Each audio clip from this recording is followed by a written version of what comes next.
Okay. Hello, everybody, and welcome to our Herbal Hormonal Wellness webinar series. We're glad that you're joining us today. We created this so you can learn about ways to support your hormonal health and feel your best. My name's Abby Rodriguez. I am a certified holistic nutritionist and herbalist, and I have a website called The Butter Half where I share gluten-free recipes and wellness tips and resources for the family. Hi, everybody, and I'm Jennifer Cordilla. I'm a yoga teacher and a writer in Brooklyn, New York, and I have studied yoga extensively in various modalities. I'm also a student of Ayurveda. And so Jennifer and I are co-hosting this together, and we have invited Rachelle Robinette. She is going to be teaching us all about thyroid hormonal health. So she is a certified herbalist and holistic health practitioner based in Brooklyn, New York. She's the founder of Supernatural, a wellness company comprising a cafe, a line of herbal gummies, online and in-person workshops, and one-on-one coaching services. She also co-founded and manages Bowery Cannabis Club with the Alchemist Kitchen in New York. You can visit her at supernatural.com and on Instagram at Rachelle Robinette. So welcome, Rachelle. We're so glad to have you here. Thank you. I'm very glad to be here.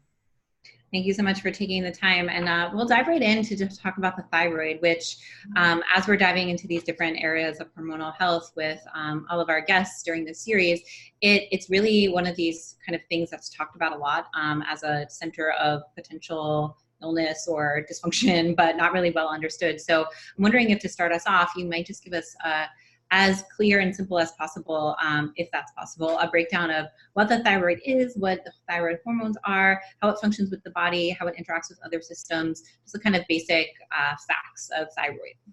Sure. Yeah. It's pretty phenomenal how widespread thyroid imbalances are. So I'm really glad that it's something that you're focusing on.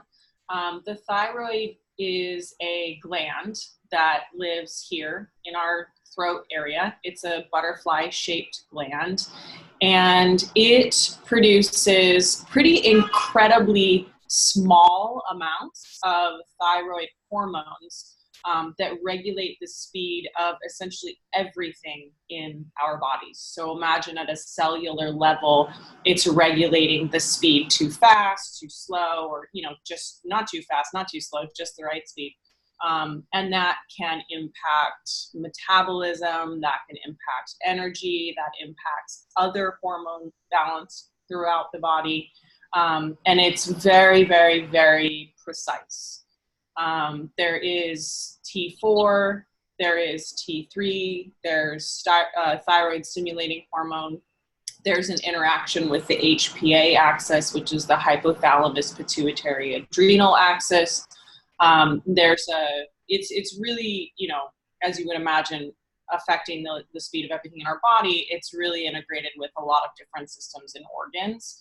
And it produces primarily the T4 and the T3, one of which is active, one of which is inactive in terms of a hormone.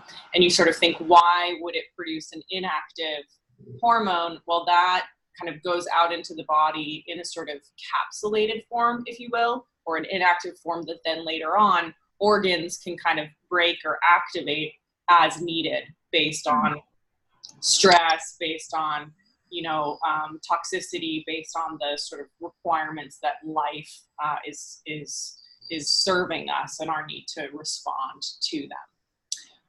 So that's a little gland. It's very I think, just back to the original point quickly too, it's really it's very, very common that it's out of balance these days, more and more. And it's about 8 to 10 that imbalances are occurring in women versus men. And then the levels are extremely precise. So it's really helpful to work with somebody who really understands where thyroid hormones should be if you're concerned about an imbalance. Yeah, that's super helpful. I love that imagery of like time. It's almost like time released and like just keeping everything on track.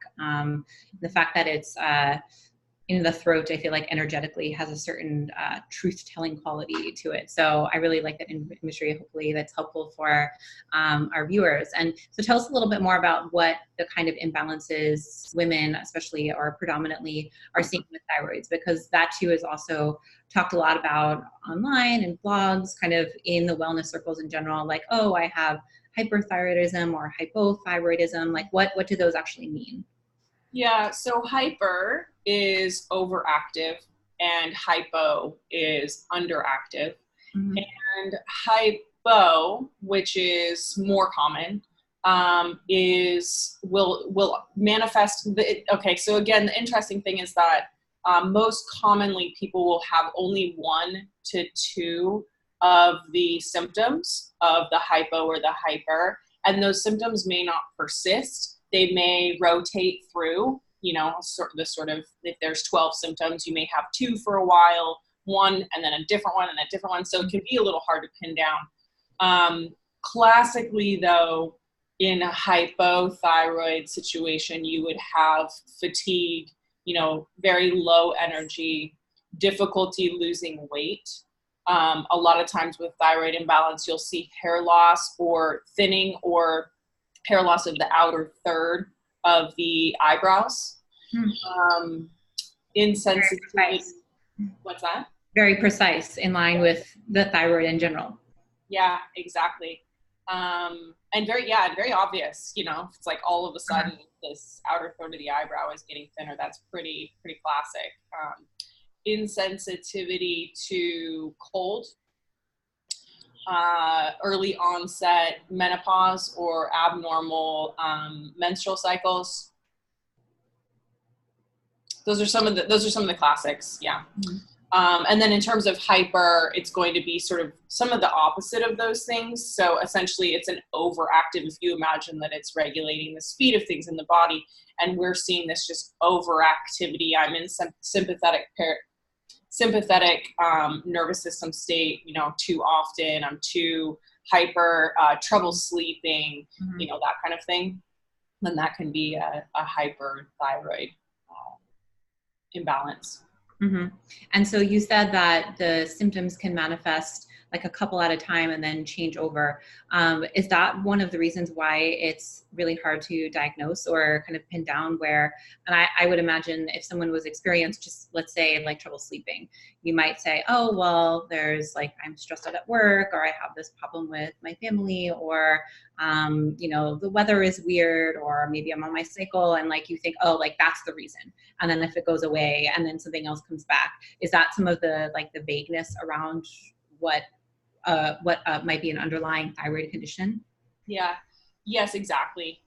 Because, those symptoms can be caused by thyroid. They can be caused by so many other things. They may change over time. The surest way to diagnose a thyroid imbalance is to have the thyroid itself via an ultrasound, or the thyroid hormone levels, so TSH and T4 and T3 and free T4, T3. So you want to test all around the thyroid in terms of the hormone levels, and I really can't stress it enough, by someone who understands where those levels should be. A lot of times with blood work in general, and especially with thyroid because it's so precise, the ranges that a lot of doctors are looking at are normal ranges, not ideal ranges. And because thyroid imbalance is so common, those normal ranges often were generated with people who have thyroid imbalances, so they're skewed.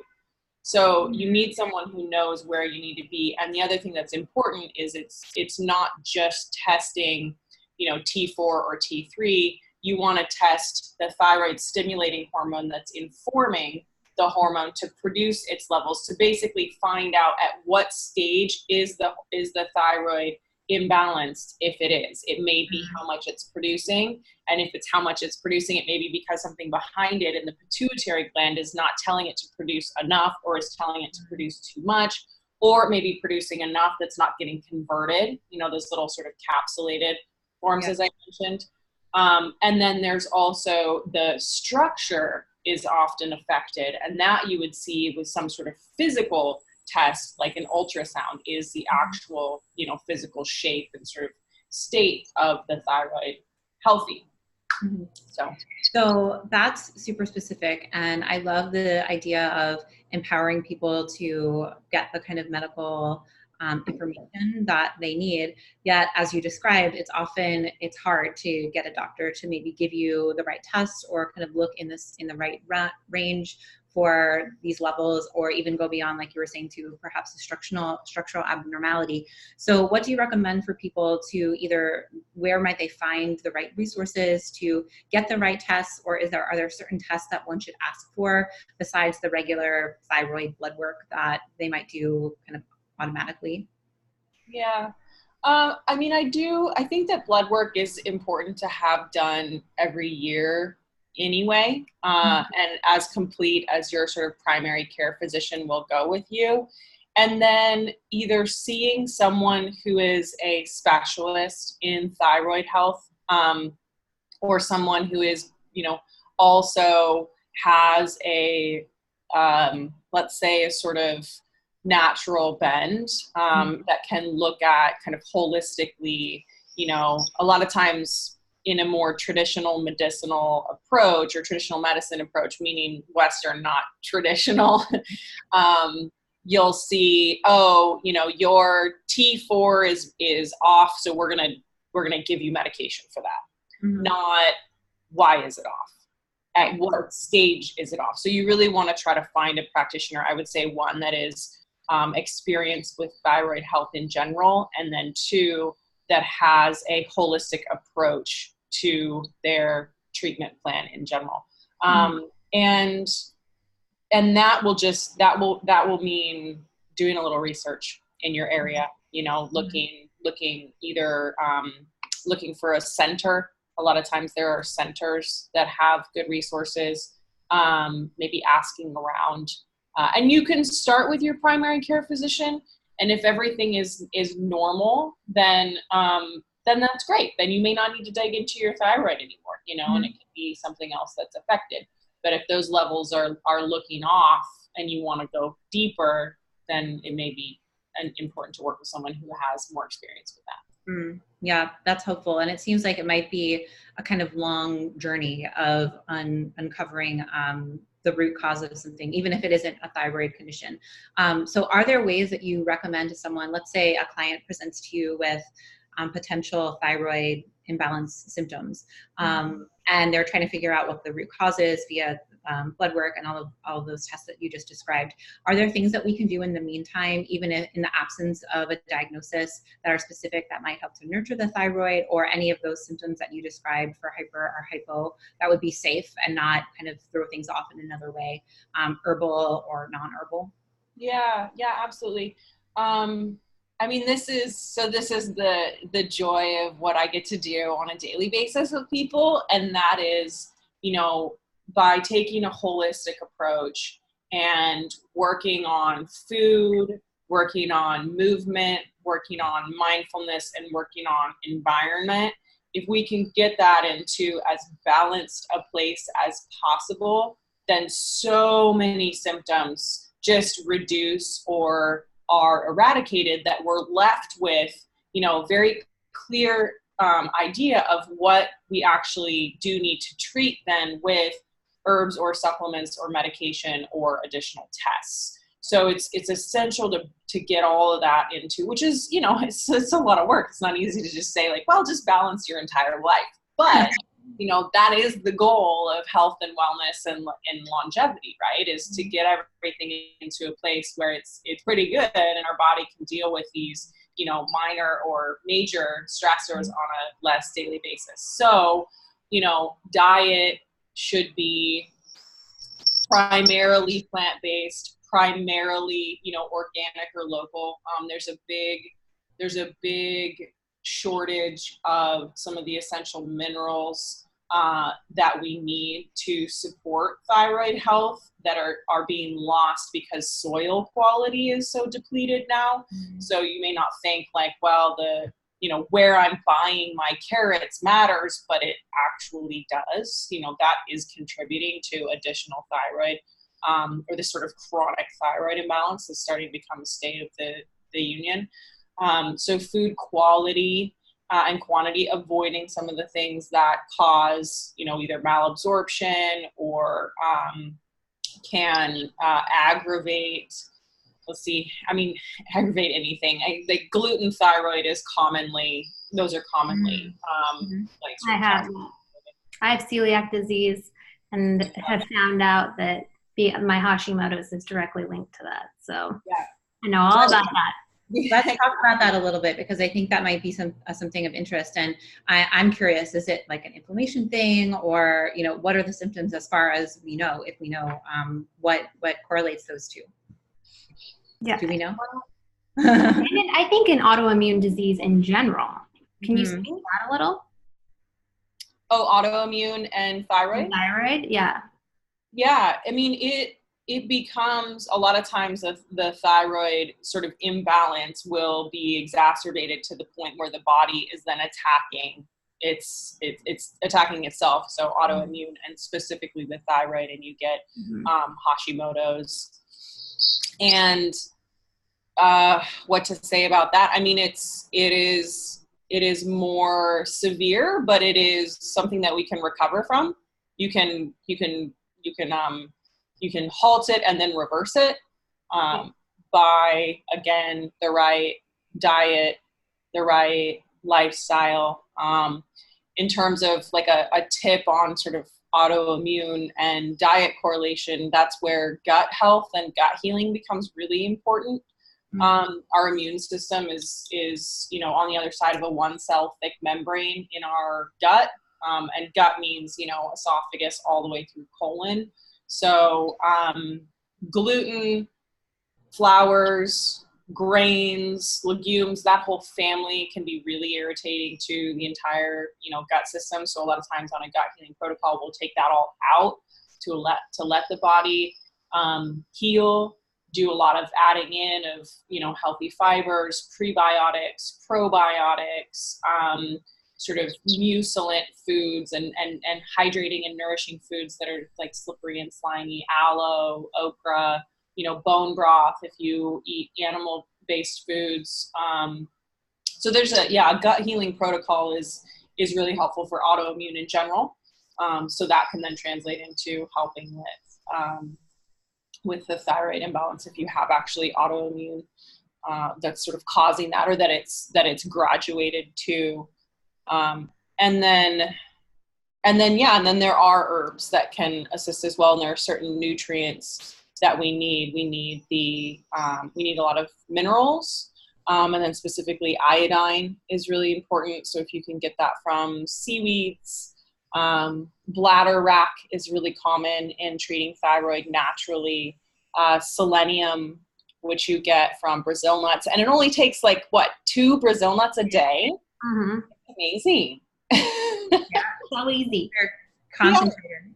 And they're great. It's interesting to hear you speak about how this connection with immunity in the gut, but then also the HPA axis that you mentioned earlier, like all of it is triangulated in this kind of intricate and amazing way. I think it on the one hand, it's sort of like, well, where do I start? Like which part do I tackle first? But that could almost be, I think that's a very Western and almost American mindset of let me do the thing.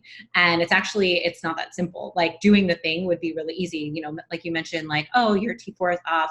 Let's give you a medicine to bring it back. Or do what your body should be doing on its own. We'll just give it a pill to do its thing, and that'll be great. But it's actually so much more of our own responsibility to seek out these things that perhaps we're not getting from our food or not getting from our lifestyle, and really nourish ourselves in this whole body way and let it all settle.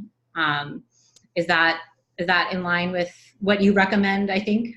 Yeah, it is. And I think the other way that I like to look at it is that in the absence of assaults, so if we cannot eat the foods that aggravate our body, and minimize the stress that aggravates our mind and our nervous system, and just sort of reduce the amount of inputs that are challenging our system, our body can do incredible things.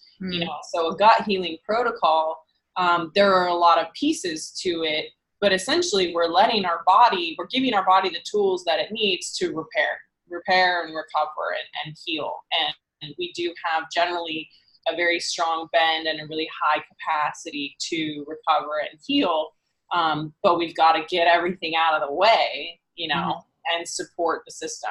And sometimes that's not enough, but most times it is enough, actually. Yeah, So. that's very inspiring. So do you have a recommendation for if someone is experiencing these symptoms, when it might be appropriate to kind of take it to the next level and get an official diagnosis versus working on these things yourself, which will probably be beneficial to our overall health, in addition to working on any of these thyroid specific symptoms? Is there like a certain kind of severity or length of time or any red flags that you look for when you're working with people?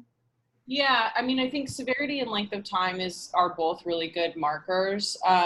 We want to do all of the things we can do anyway. We do want to try to be living in that balanced way. If you suspect any sort of thyroid imbalance, then, definitely take these steps while also pursuing, sort of diagnosis. But if you've got, two of the symptoms and you've had them for a while, or you're not sure, I mean, at any point, it's like more information about our bodies is more information about our bodies that we can work with. So there's no reason not to go and get the tests and understand, do I have this that I am dealing with? Do I not have this that I am dealing with? So, I would say if it's so severe that it's, impacting the ability to live your life on a daily basis to the best of your ability, then it's important to suss out. And the way that I sort of treat it with clients is,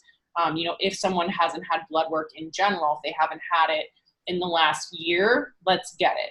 And let's find out, thyroid or not, what we're dealing with kind of under the hood. That's just an important practice to know. There's a lot of stuff that can change in our blood work that we will not feel the effects of for maybe months or even years to come.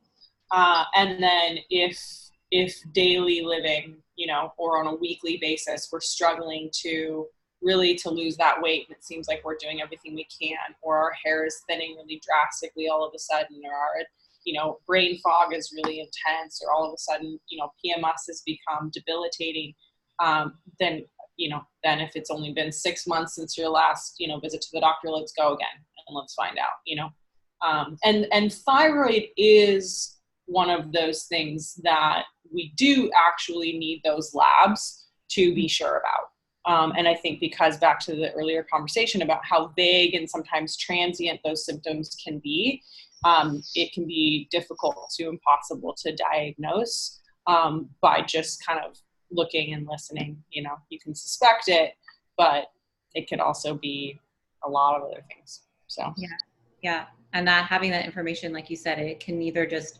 rule something out where it's like, we know it's not this, and like let's just focus on these other things, or it can really give a reason perhaps why these things are recurring. Are there anything from both of you, by way of closing, that you found that are particularly useful when working with thyroid imbalances, in terms of daily practices or foods that you like to eat, or just anything in general that people who might be struggling with this might benefit from? Yeah, I'll go first and then hand it over. I mean, for me, diet is always first. So that's the big one. It's getting it into a place where it's the right diet for somebody's lifestyle. And then I think the second approach is actually herbs that are supporting at the HPA axis level. So being cognizant of stress coming in, but then working with something like ginseng, ashwagandha, licorice, schisandra, things that are sort of a lot of these herbs are combination affecting HPA axis, stress hormones in the body like cortisol, endocrine system, which again is informing hormone balance overall. So a lot of times we think of sex hormones, but there are stress hormones too. That is a level that it's really nice to support with herbs, especially, and practicing in New York, people who are bombarded by stimulus all day long, visual, auditory, mental. We live very long, sort of stimulated lives here. So I think having a supplement at that stage can help, like, not stress out our hormonal systems anymore. So those are my two main approaches. Mm-hmm. That's great. Yeah, I would say to echo that, it's the same thing in terms of diet, very plant-based. I think cutting out gluten, like you had mentioned, there's a huge link behind that. I've done a lot of research on my own just learning about that. So I think just cutting out anything that's inflammatory, the dairies, the sugars, the glutens, because that comes back to the gut. So in terms of that specifically, I love to eat fermented foods. I know it's one of those things people don't like to do, but it's just so good for us on so many levels. And I geek out about talking about ferments, but just the natural prebiotics and probiotics that live in there. And then, like you said, with those adaptogens, which are herbs that help our body resist stressors. I would echo the ashwagandha. I also love astragalus because it's good to support our immune system and to give us that stamina. So that's something that I put in my daily routine with the ashwagandha and astragalus and any adaptogen. So the licorice, adding that into my tea because it has that nice sweet flavor to it, and things that are just easy that we can implement that don't feel overwhelming. So yes, thank you for sharing everything, Rachelle. It's been so great having you here. Jennifer, I'll let you close it out. No, thank you so much. That was super helpful and informative. And for everyone watching, we'll link to all of Rachelle's resources. She has great courses and a bunch of stuff on her website, products as well. And if you're in the New York area, I'm sure she'd love to see you. So let us know if you have any questions, again, on social media, and we'll look forward to hearing from you. So enjoy. Bye. Thank you. Bye.